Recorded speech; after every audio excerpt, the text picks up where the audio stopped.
Kaya mga bossing, ayan, tinuturo na natin yung carb. So ito na mga boss yung vacuum natin. Ayan na yung nakuha natin yung vacuum mga boss. Ayan o. So ito na yung pinakamataas na vacuum na nakuha natin dito sa carb niya. So ngayon mga bossing, inoobserbahan na lang natin itong radiator fan kung mag-automatic mga bossing. So ayan. Iba-valve clearance pa natin to mga boss kasi medyo maingay itong yung head niya. So hindi kasama to sa usapan namin ni bossing, pero i-request ko sa kanya na i-valve clearance na lang namin kasi maingay yung niya sa head niya.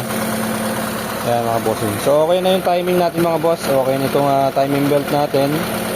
Ayun, yung water pump okay na rin siya, wala naman leak mga boss. Kaya na lang yung pan na lang yung ino-obserba natin. Pagka umikot yun, okay na to mga bossing. Pati natin ito sa taas. Yung mga bossing, normal temperature na tayo. Yung idle, hindi talaga siya gumagana mga boss. Kaya kahit i-rev ko, hindi siya gumagana mga bossing.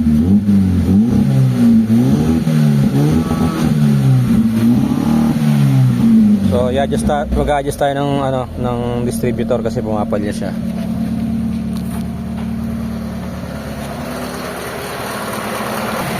Yung mga bossing, umikot na yung radiator pa natin. Automatic na mga boss. So hintayin lang natin uminto mga bossing. Ayan. So automatic na yung fan. Yan mga boss, okay na siya.